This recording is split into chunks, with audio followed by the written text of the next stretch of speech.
પાલનપુરમાં ગૌસેવા ક્ષેત્રે એક ઐતિહાસિક અને અનોખી પહેલ થવા જઈ રહી છે। રસ્તા પર રખડતી ગાયોને શુદ્ધ ભોજન મળે અને તેઓ પ્લાસ્ટિક ખાવાથી બચે તેવા ઉમદા હેતુ સાથે ગૌ ભોજન રથ શરૂ કરવામાં આવશે।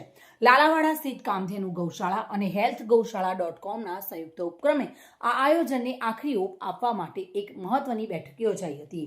પાલનપુરના લાલાવાડા ખાતે આવેલી કામધેનુ ગૌશાળામાં ગૌ ભક્તો અને સામાજિક અગ્રણીઓની એક વિશેષ મીટિંગ યોજાઈ હતી।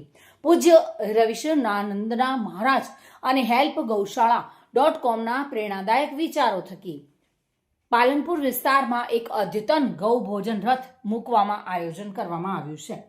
તમામ સુવિધાઓથી સજ્જ રથ હશે, જેમાં ગૌ માતા તાજી રોટલી, ગોળ, લીલા શાકભાજી અને પશુ આહાર રાખવા માટે અલગ અલગ બોક્સની વ્યવસ્થા હશે। એટલું જ નહીં, ટેકનોલોજીના ઉપયોગ સાથે તેમાં જનજાગૃતિ માટે ઓડિયો સિસ્ટમ, સ્ક્રીન ડિસ્પ્લે અને રિવર્સ કેમેરા જેવી સુવિધાઓ પણ ઉપલબ્ધ હશે।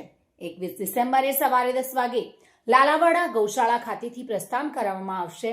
આ અભિયાનનો મુખ્ય ઉદ્દેશ ગાયોને પ્લાસ્ટિક અને નકામો કચરો ખાતી અટકાવવાનો છે। આ માટે શહેરની વિવિધ સોસાયટીઓના પ્રમુખ અને મંત્રીઓ સાથે પણ બેઠક યોજવામાં આવી હતી, જેથી શેરીઓમાં ગાયો છૂટી ન ફરે અને તેમને નિયમિત શુદ્ધ આહાર મળી રહે। આ પ્રસંગે અમદાવાદથી ખાસ ઉપસ્થિત રહેલા આઈપી મહેશ્વરી, જીવદયા પ્રેમી, ઠાકુરદાસ ખત્રી સહિત અનેક સામાજિક અગ્રણીઓ અને ગૌ પ્રેમીઓએ હાજરી આપી હતી। જય ગો માતા, જય ગોપાલ। कामधेनु गौ सेवा ट्रस्ट लालावाड़ा અને हेल्प गौशाला.com अहमदाबाद की तरफ से ये जो संयुक्त तत्वाधान में गो भोजन रथ बनेगा। ये गो भोजन रथ लालावाड़ा गौशाला में इनका संचालन होगा और इनका संचालन समिति अपनी पालनपुर की बनेगी और इनका ओपनिंग है 21/12/2025 यानी रविवार को सुबह 10 बजे लालावाड़ा गौशाला में ओपनिंग होगा।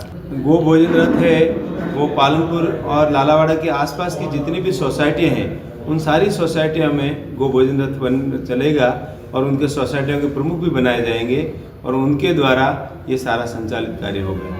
ચાલવા માટે તો લગભગ જ્યાં સુધી અમે છીએ ત્યાં સુધી ચલાવવાનું પ્લાનિંગ છે।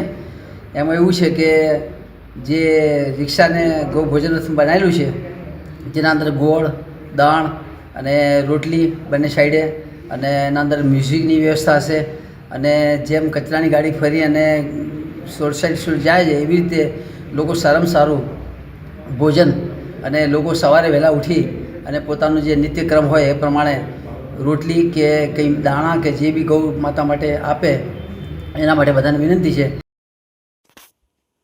દિનેશ રાણા સાથે bureau report, today Gujarati news.